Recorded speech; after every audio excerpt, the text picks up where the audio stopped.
Today we're going to be building this waterfall bench that's also going to serve as shoe storage. For this project, I'm going to be using 6-quarter walnut. Right now, we're going to be doing a lot of cutting and gluing, and although it might seem that we're all over the place, it all has a purpose. In order to get the waterfall effect, we have to use either a single board or glue a couple of boards, but the length has to be continuous. And so this is why I'm gluing 2 pieces of wood together to get that desired width, and to make sure that they align and there's as little sanding as possible, I'll just be using domino to help align them, not so much for strength.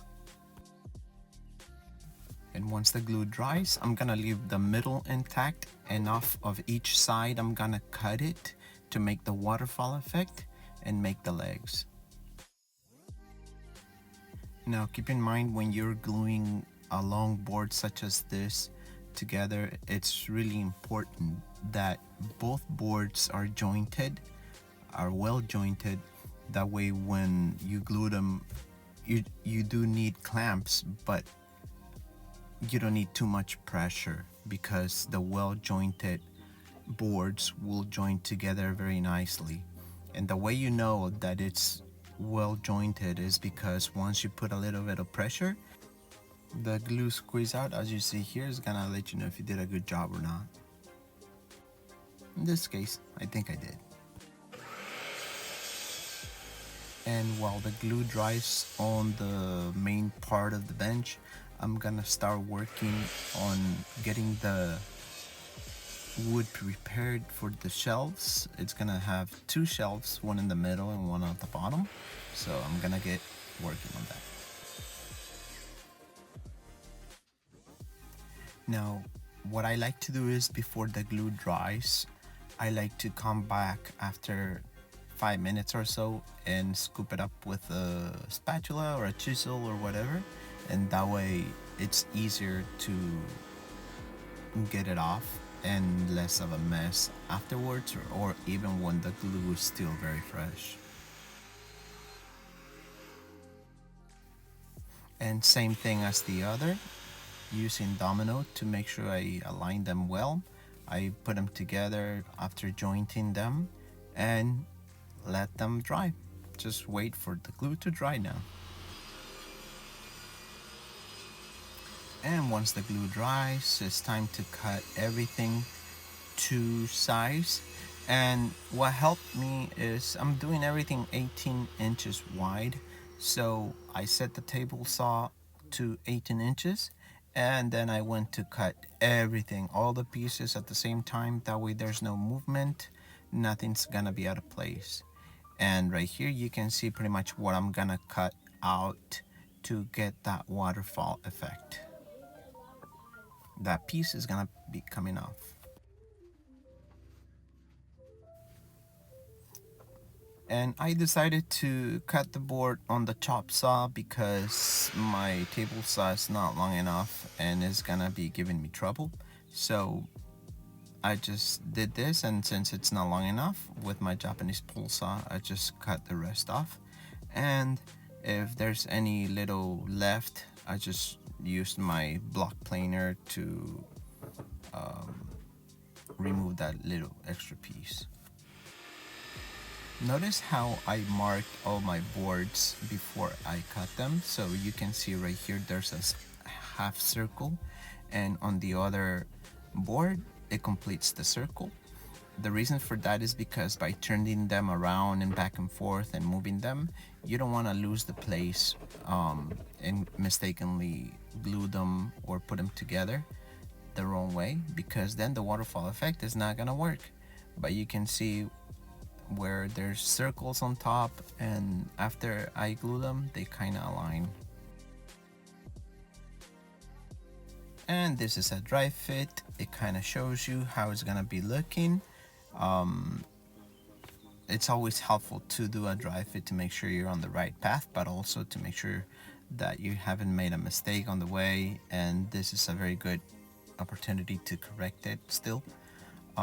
Anyway, but now I'm gonna cut both legs to size and remove the bottom part of it. For the shelves, I decided to do rabbits. I think that's gonna give it extra strength instead of just using domino. And for that, I'm to do the rabbits, I'm gonna be using the dado. I did this small sample to make sure it was right on the spot, and it is. And then it's time to cut them. And same as before, by cutting one of the legs, I'm calling them legs, I don't know what they're called, but before moving the fence, I cut both at the same time, and then once I moved it to the next, I then cut both at the same time again. And by doing this, even if I'm off the line a little bit, yes, you can see one of the dados, one of the dominoes right there, but it's not gonna be seen later. But anyway, by doing this, you ensure that even if you're not on the right on the line, both sides of the legs, either the shelf's gonna be a little bit higher or a little bit lower, but it doesn't matter because they're both the same.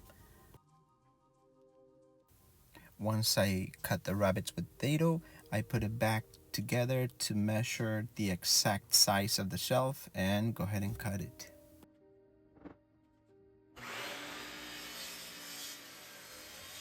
Again, my chop saw doesn't reach all the way, so it's not a big deal. I can just use my pole saw to remove the last little bit, and sometimes it comes right out exactly how I needed it.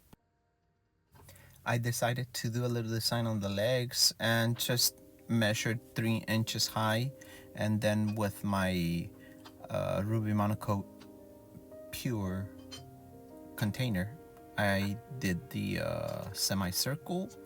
So I kind of did the same thing on both, and they're the same. There's not a template or anything, but if you mess it up a little bit, doesn't matter, it's for you. But it turned out pretty much exactly how I wanted it, and you can see kind of how it is. Yeah, it looks good. After marking it, I took it to the bandsaw to remove the area.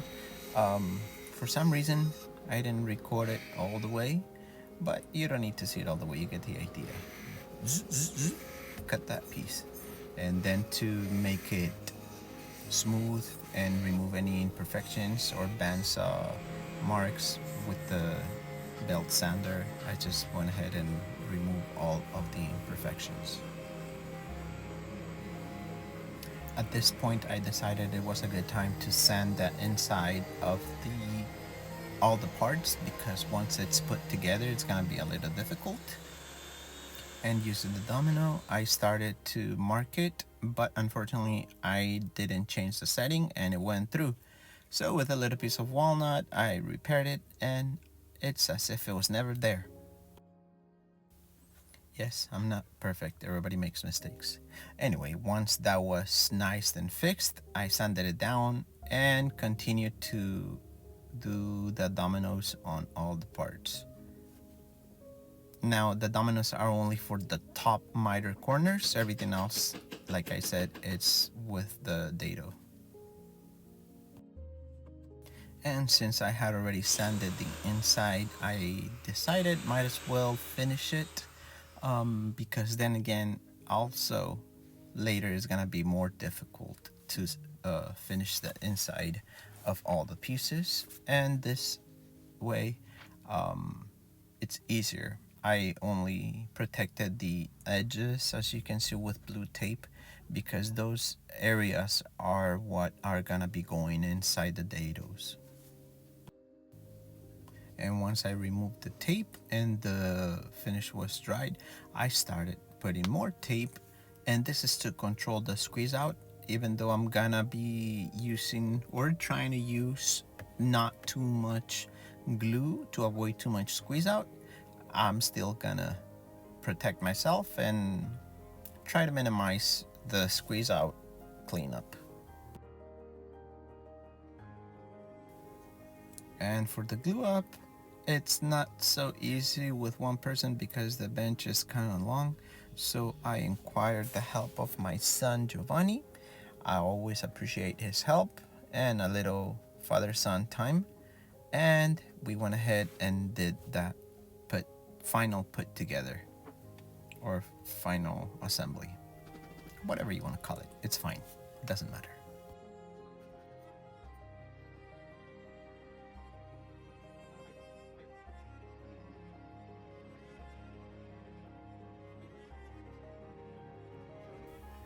And for the final part, the miter corner top, for some reason I didn't either record it or lost the footage or deleted it accidentally. I don't know what happened. But anyway, I put the top together. I did have to open the clamps a little bit because if you just put the top from top to bottom, it doesn't go in. So you have to open it a little bit. Otherwise, you're never gonna get it in there unless you didn't have dominoes. If you didn't have dominoes, you could get it in there, but not with dominoes. Once that was done, I left it to dry and removed the blue tape and squeezed out right away so that it didn't dry. One more thing I thought it was gonna be a good idea is to drill some holes and put some screws. This way the whole bench is gonna be a little more strong because we are gonna be sitting on it quite often. And to cover the holes, I'm just gonna use some plugs cut out of the same walnut material. And yeah, you might see them if you look closely, but they are they blend very easily, very well, so you'll never see them.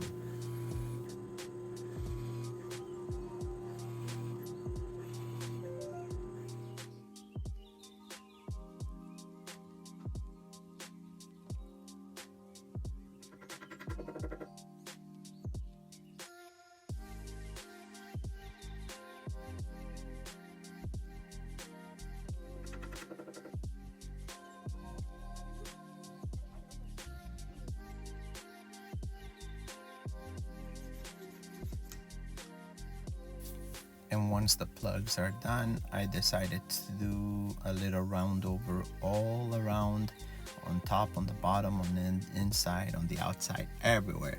I just went round over crazy. And after that is gonna come the sanding.